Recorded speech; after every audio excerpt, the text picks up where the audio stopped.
Ang Honda Scoopy ay isang classic scooter ng Honda under 110cc na naging available sa Philippine market noon. At kalaunan ay tinihil ang production nito at pinalitan ito ng Honda Genio 110. At makalipas din ang ilang taon ay natigil na rin ang pag-produce ng Honda Genio dito sa atin. Sa ngayon ay wala pa tayong balita kung ano ang ipapalit ng Honda para sa kanilang classic scooter category.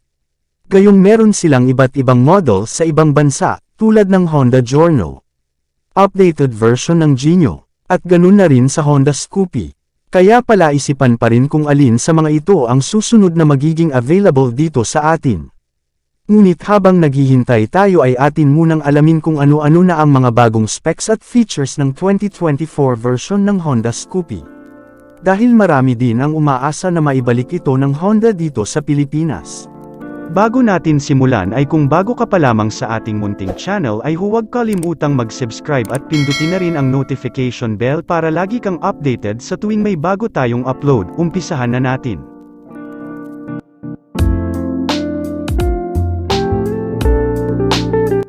Ang 2024 Honda Scoopy ay may dalawang bersyon. At may model name na Honda Scoopy NCX Club 12 at Honda Scoopy Prestige.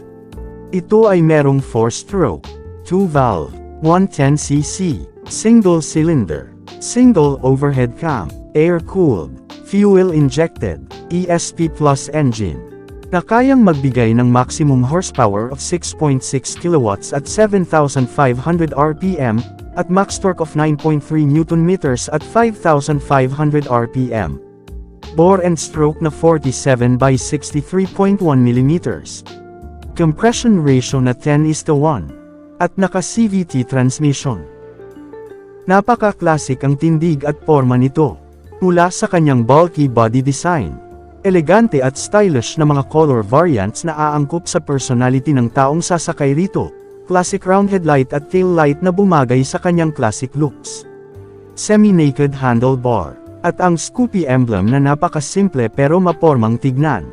Sa kanyang dimensions ay meron itong length, width, at height na 1,864 by 683 by 1,075 mm, wheelbase na 1,251 mm, ground clearance na 145 mm, curb weight na 95 kg, mababang seat height na 746 mm lamang. At may fuel tank capacity na 4.2 liters. In terms of convenience naman ay meron itong malawak na floorboard, utility hooks, side pockets with cover sa left pocket nito, magandang upholstery ng upuan, at underseat compartment kung saan kasya ang ilang mga gamit. Sa braking system ay meron itong disc brake sa harap, at drum brake naman sa likod. Equipped din ito ng combo brake system.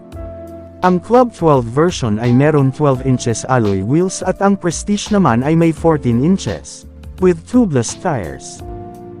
Sa suspensions naman ay naka-telescopic forks ito sa harap, at unit swing single shock absorber naman sa likod. Pagdating naman sa kanyang mga features, ito ay naka-LED headlight at tail light, halogen naman sa signal lights, combination ng analog at digital display, USB charging port, side stand switch, at keyless ignition. Ang dalawang version ng bagong Honda Scoopy ay may kanya-kanyang personality. Una ang Club 12 version na mas angat ang pagiging retro nito dahil sa kanyang 12-inch mags na may malalapad na gulong. At ang Prestige version naman kung gusto mo ng konting sportiness sa kanyang looks dahil sa kanyang 14-inch alloy wheels with glossy and vibrant colors. Sa ngayon ay wala pa tayong balita kung ibabalik ba ito ng Honda dito sa Pilipinas para epanglaban sa kanyang mga competitors under classic scooter category. Ngunit kung ito nga ang papalit sa Honda Genio ay tiyak na tatangkilikin din ito ng marami. Lalo pa at very nostalgic ng pangalang Scoopy sa mundo ng mga classic scooters na naging available dito sa atin noon. Ano ang opinyon mo sa motorsiklong ito? Mag-comment na sa ibaba. Gayun din kung may suggestions ka upang lalong ma-improve ang mga susunod na videos na aming ihahain para sa inyo. Maraming salamat po.